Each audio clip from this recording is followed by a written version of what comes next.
അപ്പസ്തോല പ്രവർത്തനങ്ങളിൽ നിന്നുള്ള വായന 7-ാം അധ്യായം 1 മുതലുള്ള തിരുവചനങ്ങൾ. സ്തേഫാനോസിന്റെ പ്രസംഗം. പ്രധാന പുരോഹിതൻ ചോദിച്ചു, ഇതെല്ലാം സത്യമാണോ?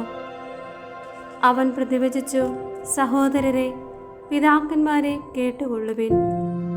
നമ്മുടെ പിതാവായ അബ്രഹാം ഹാരാനിൽ താമസിക്കുന്നതിന് മുൻപ് മെസൊപ്പൊട്ടാമിയയിലായിരിക്കുമ്പോൾ മഹത്വത്തിന് ദൈവം അവന് പ്രത്യക്ഷനായി.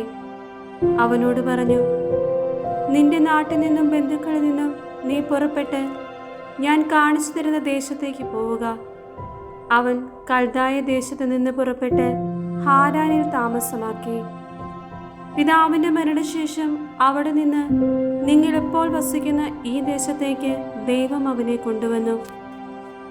എങ്കിലും അവിടുന്ന് അവനൊരു അവകാശവും ഒരടി സ്ഥലം പോലും കൊടുത്തില്ല.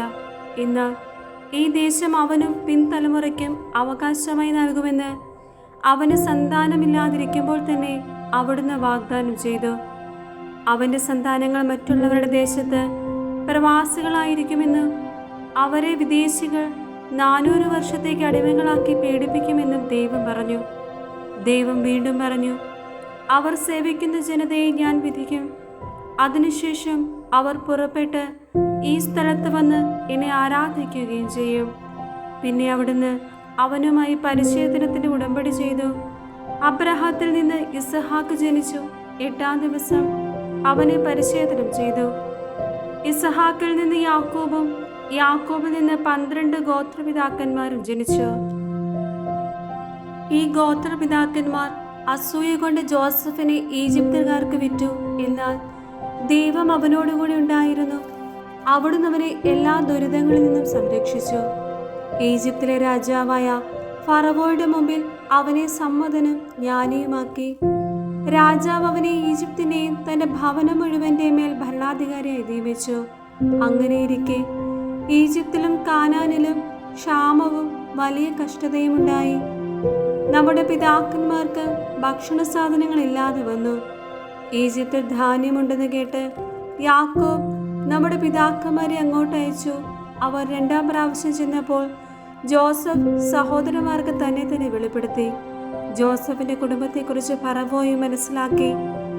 ജോസഫ് ആളയച്ച പിതാവായ യാക്കോബിനെയും അവന്റെ എല്ലാ ബന്ധുക്കളെയും വരുത്തി. അവർ 75 പേരുണ്ടായിരുന്നു. യാക്കോബ് ഈജിപ്തിലേക്ക് പോയി. അവനും നമ്മുടെ പിതാക്കന്മാരും മരിച്ചു. അവരെ ഷെക്കമിലേക്ക് കൊണ്ടുവന്ന് കല്ലറയെ സംസ്കരിച്ചു. ഈ കല്ലറ അബ്രഹാം ഷെക്കമിലെ ഏമോറിന്റെ പുത്രന്മാരിൽ നിന്ന് വെള്ളി നാണയങ്ങൾ കൊടുത്തു വാങ്ങിയതാണ്. അബ്രഹത്തോട് ദൈവം ചെയ്ത വാഗ്ദാനം പൂർത്തിയാകാറായപ്പോൾ ഈജിപ്തിൽ ജനം വളർന്നു പെരുകി. അവസാനം ജോസഫിനെ അറിയാത്ത ഒരു രാജാവ് അവിടെ അധികാരത്തിൽ വന്നു. അവൻ നമ്മുടെ വംശത്തെ വഞ്ചിച്ചുകൊണ്ട് പിതാക്കന്മാരോട് ക്രൂരമായി പെരുമാറി. ശിശുക്കൾ ജീവിക്കാതിരിക്കാൻ അവരെ പുറത്തെറിഞ്ഞു കളയുന്നതിന് നിർബന്ധിച്ചു. ഈ കാലത്ത് മോശ ജനിച്ചു. അവൻ ദൈവത്തിന് പ്രിയങ്കരനായിരുന്നു. 3 മാസത്തോളം പിതൃഭവനത്തിൽ അവൻ വളർന്നു. പുറത്തെറിയപ്പെട്ട അവനെ ഫറവോയുടെ പുത്രിയെടുത്ത് സ്വന്തം മകനായി വളർത്തി. ഈജിപ്തുകാരുടെ എല്ലാ വിജ്ഞാനവും മോശ നേടി. വാക്കിലും പ്രവൃത്തിയിലും അവൻ കരുത്തനായിരുന്നു. അവന് 40 വയസ്സ് തികഞ്ഞപ്പോൾ അവന്റെ സഹോദരരായ ഇസ്രായേൽ മക്കളെ സന്ദർശിക്കാൻ അവൻ അഭിലഷിച്ചു. അവരിൽ ഒരാൾ ഉപദ്രവിക്കപ്പെടുന്നത് കണ്ട് അവൻ സഹായത്തിനെത്തി. ഈജിപ്തുകാരനെ അടിച്ചു വീഴ്ത്തി ഉപദ്രവിക്കപ്പെട്ടവന് വേണ്ടി പ്രതികാരം ചെയ്യുകയും ചെയ്തു. ദൈവം അവരെ താൻ മുഖാന്തരം മോചിപ്പിക്കുമെന്ന് സഹോദരർ മനസ്സിലാക്കുമെന്നാണ് അവൻ വിചാരിച്ചത്. എന്നാൽ അവർ അത് മനസ്സിലാക്കിയില്ല. അടുത്ത ദിവസം അവർ ശണ്ട കൂടിക്കൊണ്ടിരിക്കെ അവൻ അവരുടെ അടുത്ത് ചെല്ലാനിടയായി. അവരെ അനുരഞ്ജിപ്പിക്കാമെന്ന് വിചാരിച്ച് അവൻ പറഞ്ഞു, നിങ്ങൾ സഹോദരന്മാരാണ്, എന്തിന് പരസ്പരം ദ്രോഹിക്കുന്നു? അപ്പോൾ അയൽക്കാരനെ ഉപദ്രവിച്ചു കൊണ്ടിരുന്നവൻ മോശയെ തട്ടിമാറ്റിക്കൊണ്ട് പറഞ്ഞു, ഞങ്ങളുടെ മേൽ അധികാരിയും വിധികർത്താവുമായ നിന്നെ ആര് നിയമിച്ചു? ഇന്നലെ ഈജിപ്തുകാരനെ കൊന്നതുപോലെ എന്നെയും കൊല്ലാനാണോ നിന്റെ ഭാവം? ഇത് കേട്ട് മോശ മിദ്യാനയിലേക്ക് ഓടിപ്പോയി അവിടെ പരദേശിയായി ജീവിച്ചു. അവിടെ വെച്ച് അവന് 2 പുത്രന്മാർ ജനിച്ചു. 40 വർഷങ്ങൾക്ക് ശേഷം സീനായ് മലയുടെ മരുപ്രദേശത്ത് ഒരു മുൾപടർപ്പിനുള്ളിൽ അഗ്നിജ്വാലയുടെ മധ്യേ ഒരു ദൂതൻ അവന് പ്രത്യക്ഷനായി. മോശ ദർശനത്തിൽ അത്ഭുതപ്പെട്ടു. സൂക്ഷിച്ചു നോക്കാൻ അവൻ അടുത്തേക്ക് ചെന്നു. അപ്പോൾ കർത്താവിന്റെ സ്വരം കേട്ടു, നിന്റെ പിതാക്കന്മാരുടെ ദൈവമാണ് ഞാൻ, അബ്രാഹത്തിന്റെയും ഇസ്ഹാക്കിന്റെയും യാക്കോബിന്റെയും ദൈവം. ഭയവിഹ്വലനായി മോശ അങ്ങോട്ട് നോക്കാൻ ധൈര്യപ്പെട്ടില്ല. കർത്താവ് അവനോട് പറഞ്ഞു, നിന്റെ പാദരക്ഷകൾ അഴിച്ചു മാറ്റുക, നീ നിൽക്കുന്ന സ്ഥലം പരിശുദ്ധമാണ്. ഈജിപ്തിൽ എന്റെ ജനം അനുഭവിക്കുന്ന പീഡനങ്ങൾ ഞാൻ വ്യക്തമായി കണ്ടു. അവരുടെ ദീനരോധനം ഞാൻ കേട്ടു. അവരെ വിമോചിപ്പിക്കാൻ ഞാൻ ഇറങ്ങി വന്നിരിക്കുന്നു.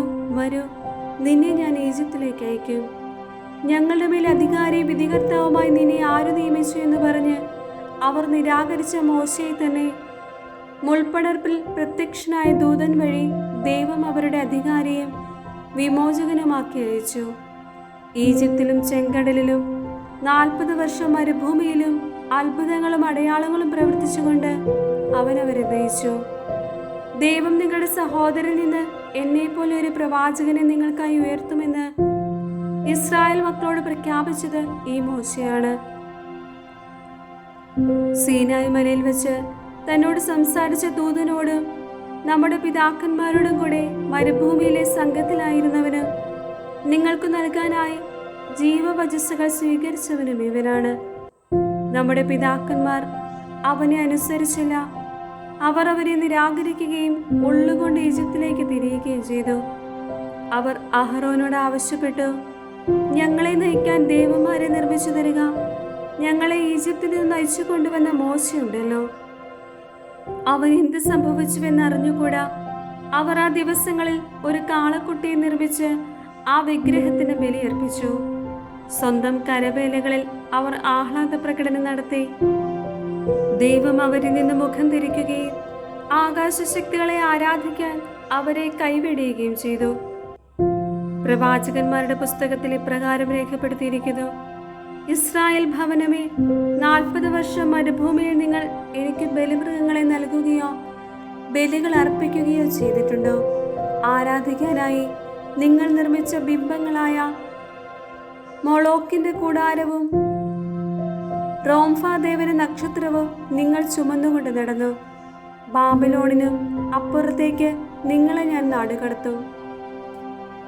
മരുഭൂമിയിൽ നമ്മുടെ പിതാക്കന്മാർക്കൊരു സാക്ഷ്യ കൂടാരമുണ്ടായിരുന്നു. മോശ കണ്ട മാതൃകയിൽ നിർമ്മിക്കണമെന്ന് ദൈവം അവനോട് കൽപ്പിച്ചതനുസരിച്ച് തീർത്ത കൂടാരം. തങ്ങളുടെ മുമ്പിൽ നിന്ന് ദൈവം ബഹിഷ്കരിച്ച വിജാതിരുടെ ഭൂമിയിലേക്ക് നമ്മുടെ പിതാക്കന്മാർ ജോഷേമത്ത് പ്രവേശിച്ചപ്പോൾ അത് കൂടെ കൊണ്ടുപോന്നു. ദാവീദിന്റെ കാലം വരെ അതവിടെ ഉണ്ടായിരുന്നു. ദൈവം അവനിൽ പ്രസാദിച്ചു. യാക്കോബിന് ദൈവത്തിനായി ഒരു ആലയം പണിയാൻ അവൻ അനുവാദം അപേക്ഷിച്ചു.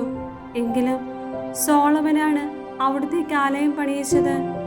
എന്നാൽ കരങ്ങളാൽ നിർമ്മിതമായ ഭവനങ്ങളിൽ അത്യുന്നതൻ വസിക്കുന്നില്ല. പ്രവാചകൻ ഇപ്രകാരം പറയുന്നു, സ്വർഗം എൻ്റെ സിംഹാസനം, ഭൂമി എൻ്റെ പാദപീഠവും.